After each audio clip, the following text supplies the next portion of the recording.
நேர்களுக்கு வணக்கம். இது நியூஸ் ஃபர்ஸ்ட் இரவு நேர பிரதான செய்தி அறிக்கை. செய்திகளுடன் நான் ஃபஸ்லுல்லா முபாரக். சக்தி டிவியூடாகவும் சக்தி டிவி குளோபல் ஊடாகவும் இணைந்து கொண்டிருக்கக்கூடிய நேர்களுக்கும் நன்றிகள். இன்றைய செய்திகளின் முதலில் அவதானம் தலைப்பு செய்திகள். சுவாமிநாதனுக்கு அமைச்சு பதவி வழங்கப்படாமை தொடர்பில் விமல் வீரவங்ச கருத்து. ஹரின் பெர்னாண்டோ மற்றும் மலிக் சமரவிக்ரம ஆகியோருக்கு வழங்கப்பட்ட 2 அமைச்சுக்கள் நீக்கப்பட்டுள்ளன. அமைச்சு பதவி கிடைக்காமையினால் ராதாகிருஷ்ணன் அதிருப்தி. இரணைமடு குள புனரமைப்பில் இடம்பெற்றதாக கூறப்படும் மோசடி தொடர்பில் அம்பலம். முதலில் உள்நாட்டு செய்திகள். அமைச்சுக்களின் விடயப்பரப்புகள் உள்ளடங்கிய ஆவணங்கள் ஜனாதிபதி செயலகத்தினால் அரசாங்க அச்சக திணைக்களத்திற்கு அனுப்பி வைக்கப்பட்டுள்ளது. குறித்த ஆவணங்களை வர்த்தமானியில் வெளியிடுவதற்கான நடவடிக்கை முன்னெடுக்கப்பட்டு வருவதாக அரசாங்க அச்சக திணைக்களத்தின் பணிப்பாளர் கங்கா கல்பனி லியனகே தெரிவித்தார். ஹரின் பெர்னாண்டோ மற்றும் மலிக் சமரவிக்ரம் ஆகியோருக்கு வழங்கப்பட்ட 2 அமைச்சுக்கள் நீக்கப்பட்டுள்ளன. அரசு அச்சக திணைக்களம் வெளியிட்டுள்ள அதிவிசேட வர்த்தமானியூடாக இந்த விடயம் தெரிய வந்துள்ளது. தொலைத்தொடர்புகள், டிஜிட்டல் உட்கட்டமைப்பு வசதிகள், வெளிநாட்டு வேலைவாய்ப்பு மற்றும் விளையாட்டுத்துறை அமைச்சராக ஹரின் பெர்னாண்டோ கடந்த 20ஆம் தேதி பதவி பிரமாணம் செய்தார். அபிவிருத்தி மூலோபாயங்கள், சர்வதேச வர்த்தகம் மற்றும் விஞ்ஞானம் தொழில்நுட்பம் மற்றும் ஆய்வு அமைச்சராக மலிக் சமரவிக்ரம அன்றைய தினம் பதவியேற்றிருந்தார். எனினும் டிசம்பர் மாதம் 21ஆம் தேதி உடனடியாக அமலுக்கு வரும் வகையில் அமைச்சு பதவிகளிலிருந்து அவர்கள் ராஜினாமா செய்ததாக டிசம்பர் மாதம் 26ஆம் தேதி வெளியிடப்பட்ட அதிவிசேட வர்த்தமானியில் குறிப்பிடப்பட்டுள்ளது. 2 அமைச்சுக்களை நீக்கி அவர்கள் இருவருக்கும் குறித்த அமைச்சு பதவிகளை மீள அறிவித்துள்ளதாக 26ஆம் தேதி வெளியிடப்பட்ட மற்றும் ஒரு அதிவிசேட வர்த்தமானியில் குறிப்பிடப்பட்டிருந்தது. அதற்கமைய ஹரின் பெர்னாண்டோவிற்கு வழங்கப்பட்ட டிஜிட்டல் உட்கட்டமைப்பு அமைச்சு அவரிடமிருந்து நீக்கப்பட்டுள்ளதுடன் விஞ்ஞான தொழில்நுட்பம் மற்றும் ஆய்வு அமைச்சு மலிக் சமரவிக்ரமிடமிருந்து நீக்கப்பட்டுள்ளது. இவ்வாறு நீக்கப்பட்டுள்ள அமைச்சுகளுக்கு அமைச்சரவை அந்தஸ்தற்ற அமைச்சர்களான அஜித் பி பெரேரா மற்றும் சுஜிவ சேனசிங்க நியமிக்கப்பட்டுள்ளதாகவும் டிசம்பர் 26ஆம் தேதி அதிவிசேட வர்த்தமானி ஒன்று வெளியிடப்பட்டது. இதேவேளை மக்களுக்கு சேவையாற்றக்கூடிய வகையில் அமைச்சு பதவி கிடைக்காவிடின் அமைச்சு பதவியினை ஏற்றுக்கொள்ளப் போவதில்லை என பாராளுமன்ற உறுப்பினர் வேணா ராதாகிருஷ்ணன் தெரிவித்துள்ளார். அமைச்சு பதவி தொடர்பில் அவரால் வெளியிடப்பட்டுள்ள ஊடக அறிக்கையில் இந்த விடயம் தெரிவிக்கப்பட்டுள்ளது. அண்மையில் ஏற்பட்ட அரசியல் குழப்ப நிலையின் போது ஜனநாயகத்தை பாதுகாக்க வேண்டும் என மலையக மக்கள் முன்னணி தனது முழுமையான ஆதரவை ஐக்கிய தேசிய கட்சிக்கு வழங்கியிருந்ததாகவும் வேணா ராதாகிருஷ்ணன் கூறியுள்ளார். புதிய அரசாங்கம் அமைக்கப்பட்டதன் பின்னர் தமிழ் முற்போக்கு கூட்டணியின் இருவருக்கு அமைச்சரவை அந்தஸ்துள்ள அமைச்சு பொறுப்புகள் வழங்கப்பட்டுள்ளதாகவும் அவர் தனது அறிக்கையில் சுட்டிக்காட்டியுள்ளார். அரசியல் குழப்ப நிலையின் போது தமக்கு அமைச்சரவை அந்தஸ்துள்ள அமைச்சு பதவியையும் பிரதி அமைச்சு பதவியொன்றையும் மலையக மக்கள் முன்னணிக்கு வழங்குவதாக பிரதமர் ரணில் விக்ரமசிங்கே ஏற்கனவே கூறியிருந்ததாகவும் பாராளுமன்ற உறுப்பினர் தெரிவித்துள்ளார். இதன் அடிப்படையில் தமக்கு கல்வி ராஜாங்க அமைச்சையும் இந்துமத விவகார அமைச்சரவை அந்தஸ்து அற்ற அமைச்சையும் பாராளுமன்ற உறுப்பினர் அரவிந்தகுமாருக்கு பிரதி அமைச்சு பதவியும் வழங்குமாறு கடிதம் ஒன்றினூடாக கோரப்பட்டிருந்ததாக அவர் கூறியுள்ளார். எனினும் அமைச்சரவை அந்தஸ்தற்ற அமைச்சு பதவியையும் அரவிந்தகுமாருக்கு பிரதி அமைச்சு பதவியும் வழங்குவதாக பிரதமர் தெரிவித்திருந்ததையும் ஏற்றுக்கொண்டதாக வேணா ராதாகிருஷ்ணன் தனது அறிக்கையில் சுட்டிக்காட்டியுள்ளார். எனினும் தற்போது இந்த விடயம் தொடர்பில் இழுபறி நிலை காணப்படுவதாகவும் புதிய அமைச்சு ஒன்றை உருவாக்கி தனக்கு வழங்கும் முயற்சிகள் மேற்கொள்ளப்படுவதாகவும் அவர் கூறியுள்ளார். அவ்வாறு ஏற்படும் பட்சத்தில் அமைச்சு பதவியை ஏற்றுக்கொள்ளப் போவதில்லை எனவும் வேணா ராதாகிருஷ்ணன் தெரிவித்துள்ளார். இதே சந்தர்ப்பத்தில் எதிர்க்கட்சியுடன் இணையாது தமது ஆதரவை தொடர்ந்தும் ஐக்கிய தேசிய கட்சிக்கே வழங்க மலையக மக்கள் முன்னணி தீர்மானித்துள்ளதாக அவர் குறிப்பிட்டுள்ளார். அமைச்சராக இருந்து அதன் பயன்களை அனுபவிப்பதை விட அதனூடாக மக்களுக்கு சேவையாற்றுவதே தமது நோக்கம் எனவும் பாராளுமன்ற உறுப்பினர் வேணா ராதாகிருஷ்ணன் வெளியிட்டுள்ள ஊடக அறிக்கையில் சுட்டிக்காட்டப்பட்டுள்ளது. பதவிகளுக்கு உறுப்பினர்களை விலைக்கு வாங்கும் செயற்பாட்டை நிறுத்துவதற்கு நடவடிக்கை எடுக்கப்பட்டது. ரங்கை பண்டாரவை இதனை வெளிக்கொணர்ந்துள்ளார். அதனால் அரசாங்கத்தை ஸ்தாபிக்கும் போது பதவியொன்றை வழங்க வேண்டும் என நாட்டு மக்கள் கூறினர். வழங்கப்பட்ட 50 கோடி ரூபாவுடன் அமைச்சு பதவியையும் பெற்று எஸ்பியுடன் சென்றிருந்தால் நல்லது என சிலர் கூறுகின்றனர். பொதுமக்கள் கூறும் விடயங்களை நான் கூறியவுடன் பலர் குழப்பமடைந்து ஊடகங்களில் இந்த விடயத்தை தொடர்ந்து அறிவித்தனர். ரங்கை பண்டாரிடமிருந்து அரசாங்கத்திற்கு சிவப்பு எச்சரிக்கை என சிலர் குறிப்பிட்டுள்ளனர். ரங்கை பண்டார அதிருப்தி அடைந்துள்ளமை அரசாங்கத்திற்கு பாரிய பிரச்சனையை ஏற்படுத்துமா என செய்திகள் வெளியாகின. நான் எதற்கும் சிவப்பு எச்சரிக்கை அல்ல விடுக்கவில்லை.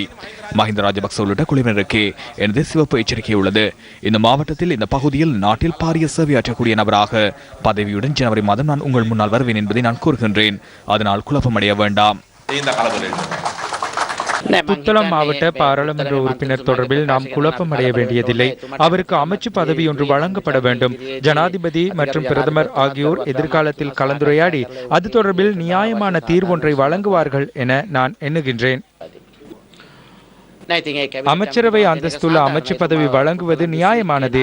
புத்தளம் மாவட்டத்தின் தலைவர் என்ற ரீதியில் எமது கட்சியில் சேவையாற்றிய ஒருவர், அதனால் அவரின் கோரிக்கை நியாயமானது. பட்டியலில் காணப்பட்ட பிரச்சனை அல்ல. ஜனாதிபதியே இது தொடர்பில் அறிவார். முஸ்லிம் காங்கிரஸ் ஊடாக போட்டியிட்டு தெரிவு செய்யப்பட்ட உறுப்பினரை அரசாங்கத்துடன் இணைத்து தேசிய அரசாங்கமாக காண்பித்து அமைச்சு பதவிகளை அதிகரிப்பதற்கு அரசாங்கம் முயற்சிப்பதாக பாராளுமன்ற உறுப்பினர் டலஸ் பெரும குற்றம் சாட்டியுள்ளார். இன்று அவர் வெளியிட்டுள்ள அறிக்கையிலே இந்த குற்றச்சாட்டு முன்வைக்கப்பட்டுள்ளது. அரசியலமைப்பில் உள்ள சரத்துக்களுக்கு அமைவான முயற்சி இதுவல்ல எனவும் அவர் சுட்டிக்காட்டியுள்ளார். இந்த வெட்கமற்ற முயற்சி தொடர்பிலும் ஜனநாயகம் தொடர்பிலும் கடந்த காலங்களில் குரல் எழுப்பிய நபர்கள் மௌனமாக இருப்பது குறித்து ஆச்சரியம் அடைவதாக பாராளுமன்ற உறுப்பினர் டலஸ் பெரும தனது அறிக்கையில் கூறினார். ஹரின் பெர்னாண்டோவின் டிஜிட்டல் உட்கட்டமைப்பு அமைச்சு மற்றும் மலிக் சமரவிக்ரமவின் விஞ்ஞான தொழில்நுட்ப மற்றும் ஆய்வு அமைச்சு ஆகியவற்றை நீக்கி அவற்றை அஜித் பி பெரேரா மற்றும் சுஜீவ சேனசிங்க ஆகியோருக்கு வழங்கியுள்ளனர். அனைத்து அமைச்சரவையிலும் இந்த 2 அமைச்சுகளுக்கு மாத்திரம் அமைச்சர்கள் இருந்தார்கள். 19வது அரசியலமைப்பு திருத்தத்தின் பின்னர் 30 அமைச்சர்களையே அமைச்சரவைக்கு நியமிக்க முடியும். ஜனாதிபதி மற்றும் பிரதமர் ஆகியோர் இந்த அமைச்சரவையில் நிச்சயமாக அங்கத்தவர்களாக இருப்பார்கள். அவர்கள் தவிர்த்து 28 பேரையே நியமிக்க முடியும். இதனை விட அதிகளவு நியமனங்களை வழங்க முடியாது. இதனால் அமைச்சரவை அந்தஸ்தற்ற அமைச்சர்களாக அஜித் பி பெரேரா மற்றும் சுஜீவ சேனசிங்க ஆகியோரை நியமித்து எண்ணிக்கையை அதிகரிக்கும் செயற்பாட்டையே முன்னெடுத்துள்ளனர். அமைச்சரவை அந்தஸ்தற்ற என்ற பதம் உள்ளது. எமது நாட்டில் இவ்வாறான விடயங்கள் இடம்பெற்றுள்ளன. எனினும் இது 19வது அரசியலமைப்பு திருத்தத்தின் வரைபாகும். அந்த வரைபை வெட்கிக்கக்கூடிய வகையில் மீறியே இந்த செயற்பாட்டை முன்னெடுத்துள்ளனர். அர்ஜுன மகேந்திரனை இலங்கைக்கு அழைத்து வர முற்பட்ட தருணத்திலேயே நாம் இந்த பிரச்சனையை கூறினோம். இவ்வாறான விடயம் ஒன்று இடம்பெற போகின்றது என நாம் கூறினோம். இதனை போன்று நிலக்கரி மோசடி இடம்பெற்ற போது, சிங்கப்பூர் உடன்படிக்கை கைச்சாத்திடப்பட்ட போது மூடி மறைத்து செயற்பட உள்ளதாக நாம் மீண்டும் மீண்டும் கூறினோம். இதனையும் மூடி மறைத்தே செய்ய முற்படுகின்றனர் என்பது தெளிவாக புலப்படுகின்றது. டிஜிட்டல் உட்கட்டமைப்பு அமைச்சு தற்போது 6-7 அமைச்சரவை பத்திரங்களை தயாரித்துள்ளது. அதனால் ஒவ்வொரு நாளும் இவர்களை வரவழைக்க வேண்டும். அவர்களை வரவழைப்பதற்காகவே இவ்வாறு மூடி மறைக்கும் செயற்பாட்டில் ஈடுபட்டுள்ளனர்.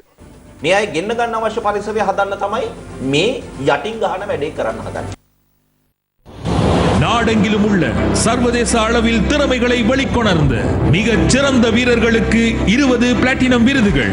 விண்ணப்பங்கள் விரைவில் உங்கள் கைகளில். ஸ்போர்ட்ஸ் ஃபர்ஸ்ட் அலியான்ஸ் பிளாட்டினம் விருதுகள் 2018, 2017 மற்றும் 2018 ஆண்டுகளில் திறமைகளை வெளிப்படுத்திய வீரர்களே, தற்பொழுது தயாராகுங்கள்.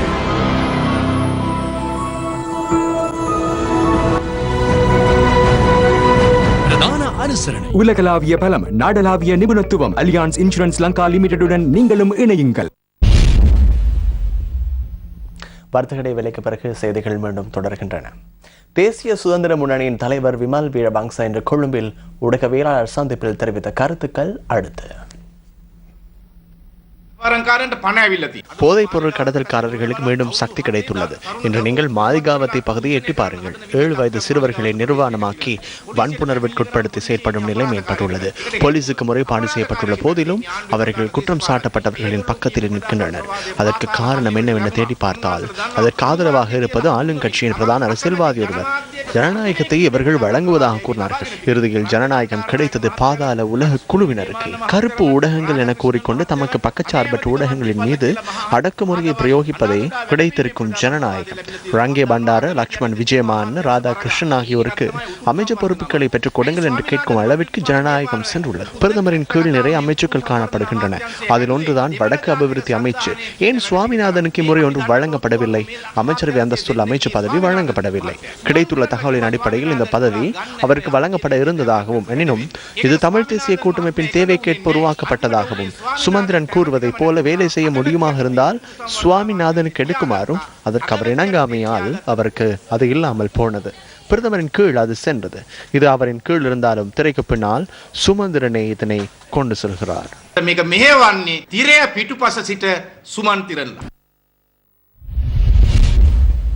இதேவேளை காணி மற்றும் பாராளுமன்ற மறுசீரமைப்பு பிரதி அமைச்சராக நியமிக்கப்பட்ட எட்வர்ட் குணசேகர இன்று தனது கடமைகளை பொறுப்பேற்றுக் கொண்டார். விடயத்திற்கு பொறுப்பு அமைச்சில் இந்த நிகழ்வு இடம்பெற்றது. இந்த நிகழ்வில் குறித்த துறை சார்ந்த அமைச்சரும் பங்கேற்றிருந்தார்.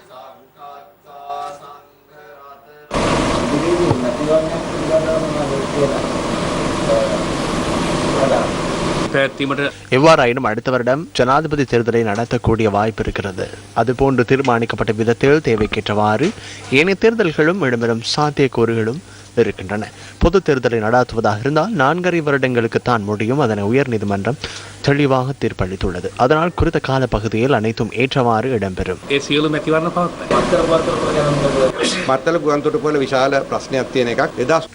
மத்தளை விமான நிலையம் தொடர்பில் பாரிய பிரச்சனை இருக்கிறது. 2015ஆம் ஆண்டிலிருந்து 2030ஆம் ஆண்டு வரை 15 வருடங்களுக்கு 2500 லட்சம் வீதம் செலுத்த வேண்டும். 65 லட்சம் தான் கிடைக்கும் வருமானம். அதற்கான செலவு 2800 லட்சங்கள். எனவே இதனை எவ்வாறு செய்வது என்ற பிரச்சனை உள்ளது. எனவே இது தொடர்பில் நாங்கள் இந்தியாவுடன் கலந்துரையாடி வருகின்றோம். வடமாகாணத்தில் ஏற்பட்டுள்ள அனர்த்த நிலை தொடர்பான கலந்துரையாடல் பிரதமர் ரணில் விக்ரமசிங்க தலைமையில் கிளிநொச்சி மாவட்ட செயலகத்தில் இன்று நடைபெற்றது. அனர்த்த நிலை தொடர்பான கலந்துரையாடலுக்கு கிளிநொச்சி மாவட்ட செயலகத்துக்கு சென்ற பிரதமர் ரணில் விக்ரமசிங்க சில நிமிடங்கள் வீதியில் காத்திருக்க வேண்டிய நிலை ஏற்பட்டது. கொழும்பிலிருந்து யாழ்ப்பாணம் நோக்கி ரயில் பயணித்தமையினால் கிளிநொச்சி மாவட்ட செயலகத்துக்கு முன்பாக இருந்து ரயில் கடவை மூடப்பட்டிருந்தது. இதன் காரணமாக சுமார் 3 நிமிடங்கள் வரை பிரதமர் ரணில் விக்ரமசிங்க காத்திருக்க வேண்டிய நிலை ஏற்பட்டது. அதன் பின்னர் கிளிநொச்சி மாவட்ட செயலகத்தில் பிரதமர் ரணில் விக்ரமசிங்க தலைமையில் அனர்த்த நிலை தொடர்பான கலந்துரையாடல் இடம்பெற்றது. இந்த கலந்துரையாடலில் இடர் முகாமைத்துவ அமைச்சர் ரஞ்சித் மத்தும பண்டார உள்ளிட்ட அமைச்சர்கள், ராஜாங்க அமைச்சர்கள் மற்றும் பாராளுமன்ற உறுப்பினர்கள் கலந்து கொண்டிருந்தனர். வடமாகாண ஆளுநர், கிளிநொச்சி, முல்லைத்தீவு மாவட்ட செயலாளர்கள், பிரதேச செயலாளர்கள், இராணுவத்தினரும் இதில் பங்கு பற்றியிருந்தனர். வெள்ளத்தின் ஆபத்து இன்னும் முடியவில்லை. நாங்கள் கவனமாக இருக்க வேண்டும். அனைவருக்கும் உலர் உணவுப் பொருட்களை பெற்றுக் கொடுப்பதற்கு நாங்கள் தயாராக உள்ளோம். 2 வாரங்களுக்கு பொருட்கள் வழங்க உள்ளோம். வீடுகளுக்கு சேதம் ஏற்பட்டிருப்பின் 10,000 ரூபாய் வழங்குவதற்கு நடவடிக்கை எடுத்துள்ளோம். டிசம்பர் 31ஆம் தேதிக்கு முன்னர் அதனை பெற்றுக் கொடுக்க நடவடிக்கை எடுப்போம். அதேபோல சுகாதார நிலைமை தொடர்பில் கவனம் செலுத்தியுள்ளோம். கொழும்பு மாநகர சபையின் ஒரு குழுவினர் நாளை இங்கு வருகை தர உள்ளனர். நுண்கடன் அறவிடுவதனை தாமதப்படுத்த நடவடிக்கை எடுத்துள்ளோம். அதேபோல வங்கிக் கடனை அறவிடுவதனை தாமதப்படுத்துவது தொடர்பிலும் வங்கிகளுடன் கலந்துரையாடி வருகின்றோம். கிணற்றினை சுத்தப்படுத்துவதற்கான நீர் பம்பிகளை வழங்கும் நடவடிக்கை முப்படையினர் உதவியுடன் முன்னெடுக்கப்பட உள்ளது. விவசாயத்திற்கு பாரிய பாதிப்பு ஏற்பட்டுள்ளது. விலங்குகள் இறந்துள்ளன. சிறிய வியாபாரங்களுக்கு நட்டம் ஏற்பட்டுள்ளது. அவற்றை மதிப்பீடு செய்து உதவிகளை வழங்க உள்ளோம். விசேடமாக காப்புறுதிகள் மூலம் நட்டஈடு வழங்க நடவடிக்கை எடுக்கப்படும். சுகாதார மற்றும் வீடமைப்பு அமைச்சர்கள் எதிர்வரும் நாட்களில் இங்கு வருகை தர உள்ளனர். இந்த பிரதேசத்தை அபிவிருத்தி செய்வதற்கான திட்டங்கள் காணப்படுகின்றன. அதனை விரைவில் முன்னெடுப்போம்.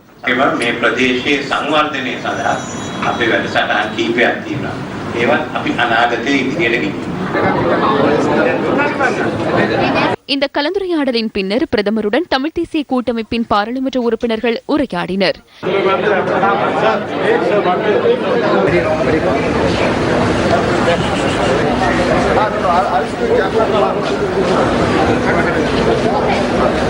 கிளிநொச்சி மத்திய ஆரம்ப வித்தியாலயத்தில் தங்கியிருந்த மக்களை பிரதமர் ரணில் விக்ரமசிங்க உள்ளிட்ட குழுவினர் பார்வையிட்டதுடன் நிவாரணப் பொருட்களும் வழங்கப்பட்டன. இதன்போது தமிழ் தேசிய கூட்டமைப்பின் பாராளுமன்ற உறுப்பினர்கள் கலந்து கொண்டிருக்கவில்லை. கிழக்கு மாகாணத்தில் நடத்தப்பட்ட முகாமைத்துவ உதவியாளர்களுக்கான போட்டி பரீட்சை முடிவுகளில் பாரபட்சம் காணப்பட்டதாக தெரிவிக்கப்பட்ட குற்றச்சாட்டு தொடர்பில் இன்று திருகோணமலையில் கலந்துரையாடல் ஒன்று இடம்பெற்றது. திருகோணமலை ஆளுநர் அலுவலகத்தில் இந்த கூட்டம் நடைபெற்றது. கிழக்கு மாகாண முகாமைத்துவ உதவியாளர்களுக்கான போட்டி பரீட்சையின் முடிவுகள் கடந்த அக்டோபர் மாதம் 5ஆம் தேதி வெளியாகியிருந்தன. வழமையாக அனைவருக்கும் ஒரே மாதிரியான வெட்டுப்புள்ளி வெளியாகிய நிலையில் இந்த வருடம் வெளியிடப்பட்ட போட்டி பரீட்சை முடிவுகளின் வெட்டுப்புள்ளிகளில் குழப்ப நிலை காணப்படுவதாக குற்றச்சாட்டுகள் முன்வைக்கப்பட்டன. இந்த விடயம் தொடர்பில் தமிழ் தேசிய கூட்டமைப்பின் தலைவர் இரா சம்பந்தன், கிழக்கு மாகாண ஆளுநர் ரோஹித போகல்லாகம, கிழக்கு மாகாணத்தை பிரதிநிதித்துவப்படுத்தும் பாராளுமன்ற உறுப்பினர்கள் உள்ளிட்டோர் இந்த கலந்துரையாடலில் பங்கு பெற்றிருந்தனர். கிழக்கு மாகாணத்தில் நியமனங்களை வழங்கும் போது அவர்களை இணைத்துக் கொள்ளும் முறைமை தொடர்பில் பகிரங்க கலந்துரையாடலை மேற்கொள்வதற்கு இதனை சந்தர்ப்பமாக பயன்படுத்தியிருந்தோம். அது தொடர்பில் மேலதிக தீர்மானங்களை மேற்கொள்ளும் நோக்குடன் பெற்றுக்கொள்ளும் ஆலோசனைகளை எதிர்காலத்தில் செயற்படுத்துவோம். எமது சட்ட வரம்புக்குள் அரசியலமைப்புக்கு கௌரவமளித்து தீர்மானங்களை மேற்கொள்ள உள்ளோம்.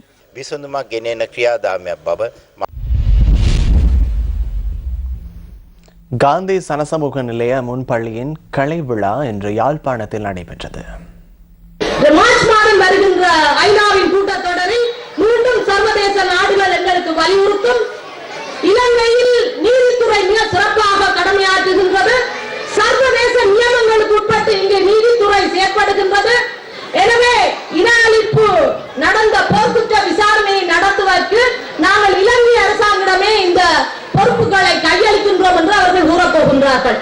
எனவே எங்களுடைய தமிழ் தேசிய கூட்டமைப்பினுடைய பக்கம் ஒன்று, எங்களுடைய நீதியை இழுத்தடிக்கின்ற செயற்பாட்டை சர்வதேசத்தில் கொண்டு வந்து நிறுத்தி இருக்கின்றது.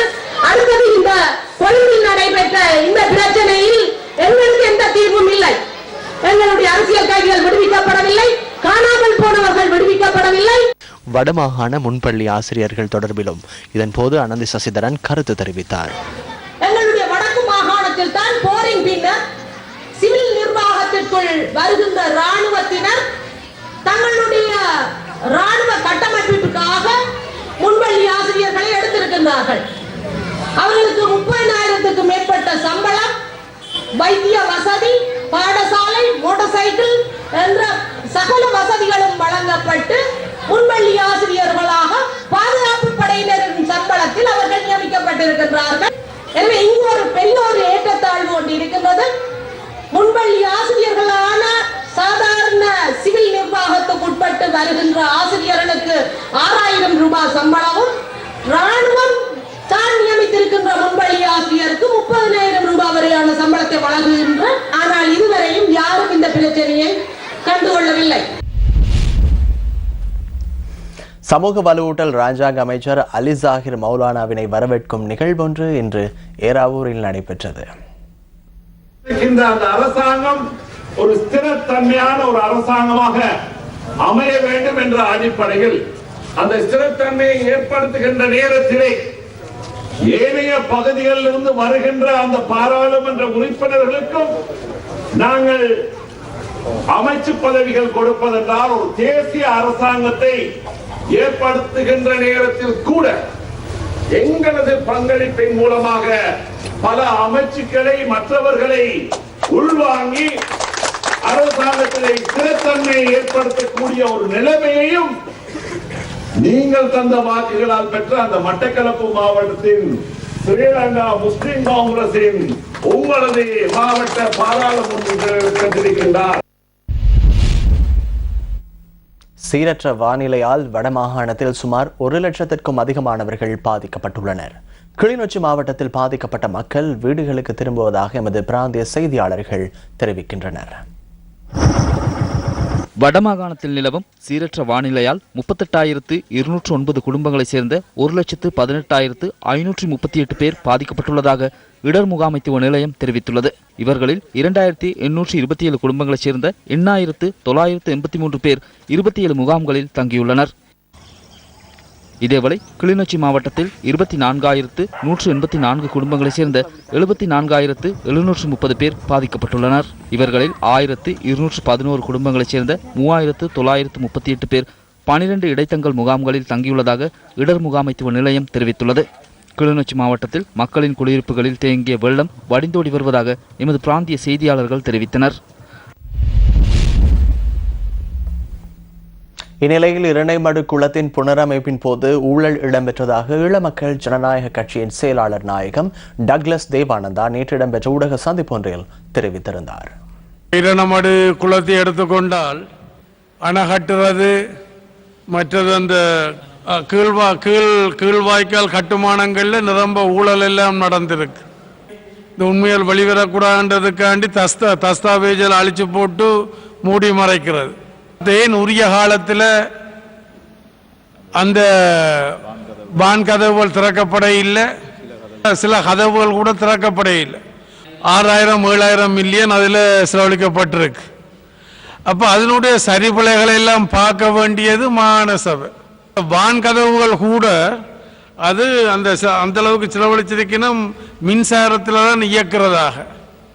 ஆனால் அன்றைக்கு துறக்கைக்குள்ள மின்சாரம் செயல்படையில் அந்த சில வான்கதவுகள் இறுகி போயிருந்திருக்கு. அதே போல ஏனைய வான்கதவுகளையும் கஷ்டப்பட்டு தான் திறந்திருக்கணும் கையால், மின்சாரத்தால் திறக்க முடியலையா. அப்போ அது சம்பந்தமாக விசாரணை நடத்தப்பட வேண்டும். அப்ப நிரம்ப ஊழல் நடந்திருக்காங்க. இது யாரையும் கவனிக்க இல்லை. இரணைமடு குளத்தின் நிர்மாண பணிகளின் தரம் தொடர்பில் நாம் இன்று கள ஆய்வில் ஈடுபட்டிருந்தோம். இரணைமடு குளத்தின் சீமேந்து அணைக்கட்டில் 2 இடங்களில் வெடிப்பு ஏற்பட்டு நீர்க்கசிவு ஏற்பட்டுள்ளதை எங்களால் அவதானிக்க முடிந்தது.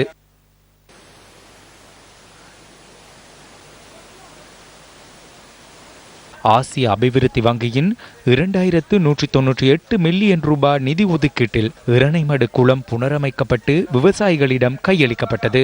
2015ஆம் ஆண்டு ஆரம்பிக்கப்பட்ட இரணைமடு குளத்தின் புனரமைப்பினால் குளத்தின் நீர்மட்டம் 36 அடி உயர்த்தப்பட்டதுடன் குளத்தின் நீர் கொள்ளளவும் விஸ்தீரணமாக்கப்பட்டது. 131 ஏக்கர் கனமீட்டர் கொள்ளளவாக காணப்பட்ட இரணைமடு குளத்தின் நீர் கொள்ளளவு 148 ஏக்கர் கனமீட்டர் கொள்ளளவாக விஸ்தரிக்கப்பட்டது. இரணைமடு குளத்தின் மட்டத்தினை உயர்த்தி நெற்செய்கைக்கு போதுமான நீரை விடுத்து மேலதிகமான நீரை யாழ் மாவட்டத்திற்கு கொண்டு செல்வதற்கான திட்டம் தயாரிக்கப்பட்டது. எனினும் இந்த திட்டத்திற்கு மக்கள் பிரதிநிதிகளின் பின்னணியுடன் கிளம்பிய எதிர்ப்பினை அடுத்து அந்த திட்டம் கைவிடப்பட்டது. இரணைமடு குளத்தின் நீர் திறக்கப்பட்டமையே கிளிநொச்சி மாவட்டத்தில் ஏற்பட்ட திடீர் வெள்ள அனர்த்தத்திற்கு காரணம் என பாதிக்கப்பட்ட மக்கள் கூறுகின்றனர். எங்களுக்கு இதான் முதலே அறிவிச்சிருந்தாங்கன்னு சொல்லிச்சுன்னா நாங்கள் ஏற்கனவே எங்களுக்கு ஒரு எச்சரிக்கை கிடைச்சிருக்கு. நாங்களும் அந்த இடத்த விட்டு வெளியேறி இருப்போம். எங்களுக்கு இவங்களை அறிவிக்காமல் செய்தபடியால் நாங்கள் இவ்வளோ நிரம்ப உடைமைகள் வீட்டுக்குள்ள நிரம்ப உடைமைகள் அந்த தண்ணி எங்களுக்கு நெஞ்சு மண்டத்தில் நின்றக்க எவ்வளோ பாதிப்புன்றதை நீங்களே சிந்திச்சு பார்க்கணும். இரணைமடு குளம் திறக்கிறன்னா முன்னறிவித்தல் வரும். ஆனால் இது வரைக்கும் வராமல் தான் திடீரென்று திறந்தபடியாக எங்களுக்கெல்லாம் சொத்தழிவுகள் அது இதுன்னு வீட்டுக்குள்ளேயே இடுப்பளவு தண்ணி ஒரு காலம் வர இல்லை. ஆனால் இப்போ இந்த முறை அப்படி வந்திருக்கு. தண்ணி திறந்தது எங்களுக்கு தெரியாது. நாங்கள் தண்ணி திறந்த பிற்பாடு எல்லாம் சாமான்கெல்லாம் போனதுக்கு பிற்பாடு தான் எங்களுக்கு தண்ணி திறந்ததுன்னு தெரியும். கொழும்பில் 11 இளைஞர்கள் கடத்தப்பட்டு காணாமலாக்கப்பட்டமை தொடர்பில் கைது செய்யப்பட்ட கடற்படை உறுப்பினர்கள் 2 பேர் தொடர்ந்தும் விளக்கமறியலில் வைக்கப்பட்டுள்ளனர். நீதவான் ரங்க திசாநாயக்க முன்னிலையில் சந்தேக நபர்களை இன்று ஆஜர்படுத்தியதை அடுத்து எதிர்வரும் 9ஆம் தேதி வரை அவர்கள் விளக்கமறியலில் வைக்கப்பட்டுள்ளனர். கடற்படை புலனாய்வு பிரிவின் முன்னாள் உறுப்பினர்கள் 2 விளக்கமறியல் உத்தரவே இவ்வாறு நீடிக்கப்பட்டுள்ளது. புத்தளம் சீராம்பேயடி பகுதியில் உள்ள மக்களுக்கு உபகரணங்கள் வழங்கும் நிகழ்வு ஒன்று இன்று நடைபெற்றது.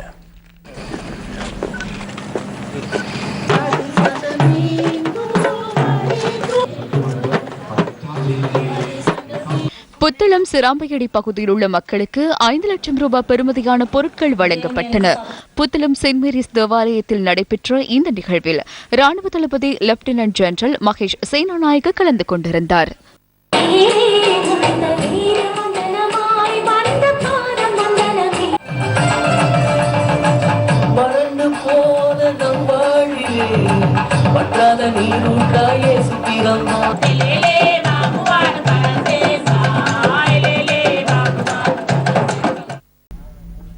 இத்துடன் இரவு 10:30 பிரதான செய்தி அறிக்கை நிறைவுக்கு வருகிறது. மலரும் நாளைய விடியலும் உங்கள் அனைவருக்கும் மகிழ்ச்சிகரமான விடியலாய் அமைய வேண்டும் என்று எல்லாம் வல்ல இறைவனை பிரார்த்திக்கின்றோம். வணக்கம்.